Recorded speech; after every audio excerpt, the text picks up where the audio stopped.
uyarazwi ahubwo wamfasha tugahamagara baza kumuhemba watsinze ibitego byinshi arazwi Jean Chrysostome Sembagare ndetse na Bwana Charles Habonimana MD wa Rwanda Airports Company. Semba wa Semba yakiniye ikipe imwe rukumbi mu Rwanda, ikipe ya Rayon Sport ayikinira mu mwaka wa 1984 kugeza mu mwaka wa 1994, mu mwaka wa 1995 yerekeje mu mujyi wa Bukavu muri Repubulika Iharanira Demokarasi ya Kongo akinira ikipe ya Maimoto. Nyuma yaho ahava yerekeza mu gihugu cy'u Burundi akinira ikipe ya Interstars. Semba wa Semba uyu ni wa wundi mujya mwumva baririmba mu ndirimbo y'ikipe ya Rayon Sport bagira bati mbabarira gutsinda Rayon Sport bisaba ubuhanga. Reka dusaba ufite envelope uyu mukobwa mwiza natera intambwe ayishyikirize Sembagare kugira ngo adufashe kutwishurira uwegukanye iki gihembo, uri bwegukane iki gihembo watsinze ibitego byinshi kurusha abandi. Uwo ninde? Ndabasuje mwese. Uwatsinze ibitego byinshi mu shampiyona dusoje ni Omar Abba. Omar Abba yatsinze ibitego 17 muri shampiyona y'u Rwanda. Hanyuma kandi yakinira ikipe ya Bugesera Football Club. Uyu ni umukinnyi wo kwitega mu mwaka utaha imikino kuko yaje shampiyona yaratangiye ariko araza ahigika abandi barimo Fornganye waje kuvunika, mu gihe kandi yarahanganye n'abandi bakinyi barimo Jibril Uwataha we watsinze ibitego 12 mu mwaka w'imikino. By'umwihariko n'abakinyi bose batatangiranye na shampiyona ariko bahiga abandi mu gutsinda ibitego byinshi. Felicitation cyane kuri Omar Waba from Nigeria. Akoze cyane MD wa Rwanda Airports Company. Kuri uyu munsi yahagarariwe n'abashinzwe finance muri icyo kigo. Reka tubasabe dutere intambwe mudufashe mu mushyikirize iki gikombe. You can come back here in the middle. There you go. Omar Abba, all the way from Nigeria.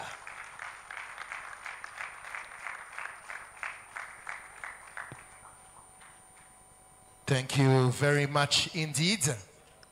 Murakoze cyane bavandimwe. Barakoze cyane kuduhembera Omar Abba wahize abandi gutsinda ibitego byinshi mu mwaka w'imikino 2024-2025. Amashyi menshi cyane nanone kuri Omar Abba. Mu gihe Omar Abba amanuka, Ryan Mans nyemerera turebere hamwe abakinyi 11 bahize abandi benshi muri makipe 16 yakinye shampiyona y'u Rwanda. 11 bahize abandi ni bande? Twaba dufite video ibagaragaza cyangwa se reka abari twe tubavuga? Ngira ngo nitwe turi bugombe kubavuga. Reka duhere ku wa mbere, uwo nta wundi ni Nicolas Sebwato wo muri Mukura. Umukiza Obedi Umukiza Obedi wanahamagaye mu ikipe y'igihugu Rwanda Amavubi, akaba ari umukinnyi w'ikipe ya Mukura Victory Sport ukina ku ruhande rw'iburyo muri ba myugariro. Niyo Mugabo Claude kapiteni w'ikipe ya PRFC, akaba akina ku ruhande rw'ibumoso aho bita kuri gatatu. Niyigena Clement ni umukinnyi w'ikipe ya APR Football Club, ari no guhatanira mu bakinnyi beza ba shampiyona, akaba akina mu mutima wa defense mu ikipe ya PRFC. Yusu Dianya uyu ni myugariro w'ikipe ya Rayon Sport. Henry Msanga uyu ni umukinnyi w'ikipe ya Police FC. Ruboneka Bosco akina ikipe ya APR Football Club ndetse ari ku rutonde rw'abakinnyi batageze muri batatu ba mbere bagomba gutoranyamo umukinnyi umwaka kuri mugoroba. Memta Boateng uyu ni umukinnyi w'ikipe ya Mukura Victory Sport, abamuzi neza nabo bahuye muri shampiyona. Fornganye uyu ni rutayizamu ikipe wa Rayon Sport wakomwe mu nkokora n'imvune yagize. Sheikh Jibril Ouattara. rutahizamu y'ikipe ya PRFC yatsinze ibitego 12 muri mwaka w'imikino watangiye igice cya kabiri cya shampiyona. Ndetse na Umar Abba. Umar Abba niwe twarebaga mu kanya gato, aba ni nabo bari bahatanye nawe mu gice cy'ubusatirizi mu batsinze ibitego byinshi, akaba ari umukinnyi w'ikipe ya Bugesera Football Club. Duhamagarire rero abagiye kuza kubashyikiriza ibihembo. Abagiye kubashyikiriza ibihembo nta wundi harimo chairman wa Rwanda Premier League ndetse na president wa Ferwafa. Reka tubasabe bagejuru batera intambwe begera aba bakinnyi maze babakobwa bacu baragenda badufasha babashyikiriza ibikombe by'aba bakinnyi nabo bagenda babibaduhera.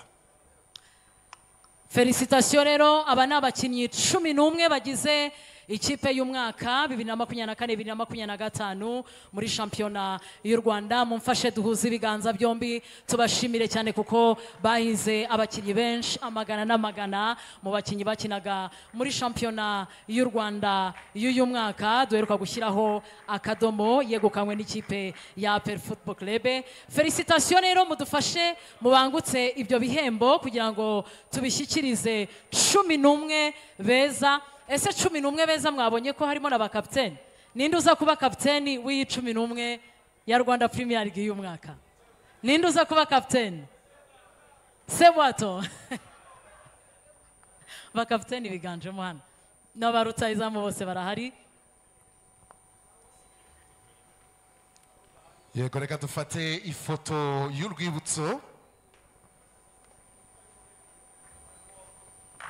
Tout le monde dit la machine méchante. Big round of applause. On applaudit bien fort pour les 11 meilleurs joueurs de la saison 2024-2025. La meilleure équipe, comme on dit. Thank you very much, everyone. Yes, let's take another picture together. A quick one for the road.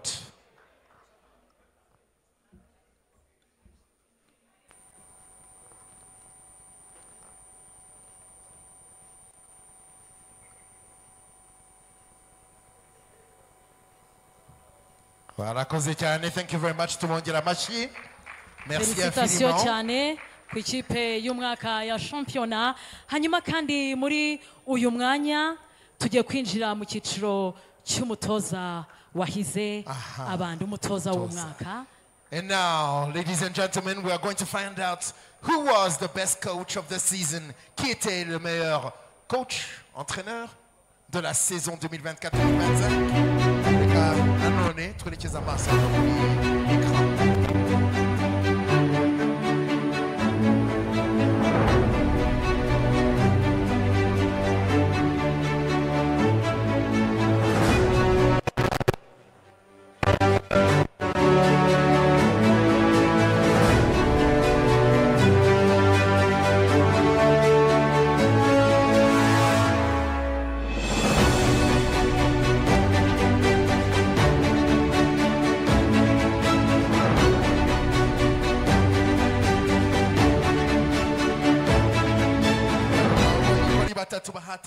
Iki gihembo reka nanone dusabe president wa Ferwafa ndetse na MD wa RFI ko umwagejuru mugatera intambwe mukadusanga hano kuri podium kugira ngo duhishurirwe wabaye best coach ndetse n'igihembo yagenewe tukimushyikiriza.